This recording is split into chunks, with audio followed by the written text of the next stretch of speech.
بسم اللہ الرحمن الرحیم۔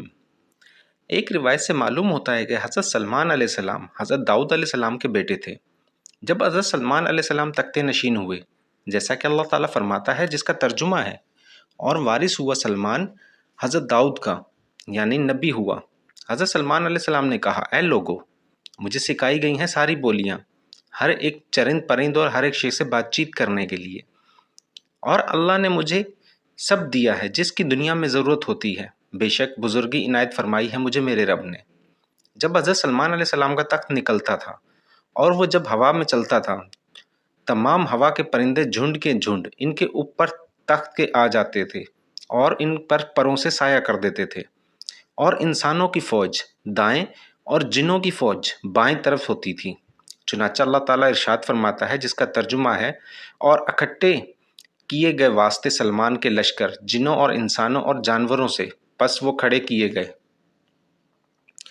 حضرت سلمان علیہ السلام کا تخت وہ تھا جس کو ہوا لے کر چلتی تھی، شام سے یمن اور پھر یمن سے شام تقریباً 1 ماہ کا راستہ تھا، لیکن اس کی مسافت کو آدھے دن میں طے کر دیتی تھی، جیسا کہ حق سبحانہ تعالیٰ نے ارشاد فرمایا ہے جس کا ترجمہ ہے، اور تابع کیا ہوا کو سلمان کے، شام سے 1 مہینے کی مسافت تھی اور شام سے یمن تک کی بھی 1 مہینے کی مسافت تھی، اور ہم نے اس کو واسطے ایک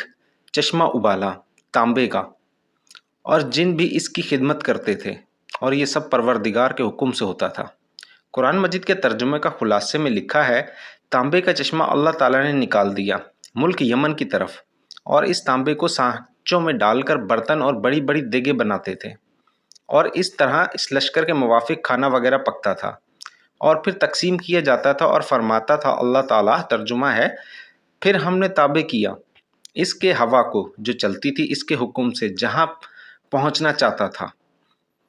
جس جگہ مال دفن ہوتا تھا زمین وہاں کی آواز دیتی تھی اس کو، اے سلمان، جو کچھ مال مجھ میں ہے لے جا اور اس کو اپنے کام میں لے لو۔ حضرت سلمان علیہ السلام جنوں کو حکم دیا کہ زمین میں دفن موتی اور جواہرات دریا میں اور خشکی سے جمع کر لاؤ۔ اللہ تعالیٰ فرماتا ہے جس کا ترجمہ ہے، اور تابع کیا سلمان کے شیطان کو اور جن کو، ہر ایک عمارت بنانے والے اور غوطہ لگانے والوں کو، ساری دنیا میں جہاں معلوم ہوتا کوئی جن ستاتا ہے لوگوں کو تو سلمان اس کی قید کر کے دریا میں ڈال دیتے تھے یا پھر اس کو زمین میں دفن کر دیتے تھے۔ اور بعض تواریخ کے حوالے سے معلوم ہوتا ہے کہ کافی جن جو اب تک قید میں ہیں۔ ایک روایت سے معلوم ہوتا ہے کہ حضرت سلمان علیہ السلام نے ایک نہایت عالیشان پرتکلف مکان بنوایا تھا۔ اس کا طول و عرض 36 کوس کا تھا، اور اس کی اینٹیں سونے اور چاندی کی تھیں، اور اس میں یاقوت اور زرمت جڑے ہوئے تھے، اور اس میں تقریباً 700 کمرے حرمنوں اور 300 کمرے بیویوں کے لیے بنوائے تھے۔ بعض مفسرین نے لکھا ہے کہ حضرت سلمان علیہ السلام ہر شب کو اپنی بیویوں اور کنیزوں کے پاس چلے جاتے تھے اور پھر سب سے جمع بھی کرتے تھے، اور دوسری جانب ایک مکان نہایت عالیشان بنوایا تھا، تقریباً 12 کوس کا۔ ایک کوشک پر آپ کا تخت تھا اور اس کی لمبائی 3 کوس کی تھی، اور سب ہاتھی کے دانت کا بنا ہوا تھا، اور لال فیروزہ اور زرمد اس سے سجا ہوا تھا، اور اس کے ارد گرد سونے کی اینٹیں لگائی گئی تھیں، اور اس کے چاروں اطراف چاندی کے درخت اور درخت کی ڈالیاں سونے کی تھیں، اور نیچے تخت کی دائیں اور بائیں 1000 کرسیاں سونے کی لگائی گئی تھیں، اور اس کے پیچھے غلام جن اور انسان کھڑے رہتے تھے۔ حضرت سلمان علیہ السلام تاج شاہی سر پر رکھ کر جب تخت پر پاؤں رکھتے تھے تو اس کی ہیبت سے تخت لرز جاتا تھا، اور طوطی اور طاؤس بحکم خدا کے اپنے پروں کو پھیلا دیتے تھے، اور پھر ان سے مشک کی خوشبو نکلتی تھی، اور حضرت سلمان علیہ السلام اس تخت پر بیٹھ کر توریت پڑھتے تھے، اور پھر خدا کی مخلوق پر، اور حضرت سلمان علیہ السلام اس تخت پر ہو کر رہتے تھے، اور پھر خدا کی بڑائی بیان کرتے تھے، اور جنوں کو حکم فرماتے تھے اور عبر کو حکم کرتے تھے کہ پانی بھر بھر کر باورچی خانے میں پہنچائیں جہاں پر روز کافی تعداد میں کھانا بنتا تھا۔ باوجود اس کے سلمان علیہ السلام اپنی باورچی خانے سے کچھ نہیں کھاتے تھے، بلکہ وہ کھانا تمام کا تمام غریبوں میں اور مساکینوں میں تقسیم کر دیا جاتا تھا، اور خود حضرت سلمان علیہ السلام اپنے ہاتھوں سے جو کو پیس کر آٹا بناتے اور پھر اس کی روٹی پکاتے اور ہر شام کو بیت المقدس میں جا کر روزے داروں، درویشوں، غریبوں کے ساتھ کھانا کھاتے اور خدا کا شکر ادا کرتے تھے، اور ہر وقت خداوند قدوس سے مناجات کرتے رہتے تھے اور کہتے تھے کہ یا الہی میں درویشوں کے ساتھ بھی شامل ہوں اور بادشاہوں کے ساتھ بھی۔ اے میرے مالک، تیری نعمتوں کا کہاں شکر ادا کر پاؤں گا، مجھ میں اتنی طاقت نہیں۔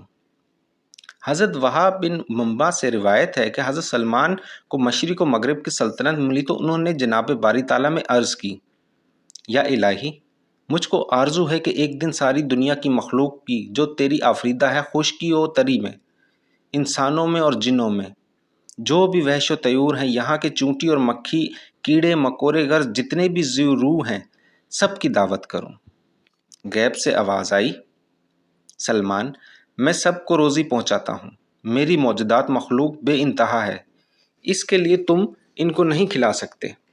یہ سن کر حضرت سلمان علیہ السلام بولے، خداوند، تو نے مجھ کو بہت نعمت دی ہے، تیری عنایت ہے، سب کچھ ہے میرے پاس، اگر تیرا حکم ہو تو میں سب کا طعام تیار کروں۔ جناب باری تعالیٰ کا حکم ہوا، دریا کے کنارے ایک مکان نہایت عالیشان بنواؤ اور اس کو نہایت کشادہ رکھو تاکہ تمام مخلوق دعوت میں بآسانی آ سکے۔ اس مکان کی تیاری میں تقریباً 1 سال اور 8 مہینے لگے، اور مشرق سے مغرب سارے جہان سے اس بڑے مکان کے میدان بنائے، کھانے پینے کا سامان و اسباب مہیا کیا، اور بہت کثیر تعداد میں لمبی چوڑی دیگیں بنائی گئیں، اور ایک تالاب کو جنہوں نے تیار کیا، 2007 دیگیں پکوائی گئی تھیں، اور ایک دیگ اتنی لمبی چوڑی تھی کہ چنانچہ اللہ تعالیٰ نے ارشاد فرماتا ہے، یعنی بنائے تھے حضرت سلمان علیہ السلام کے واسطے جو کچھ چاہتا تھا۔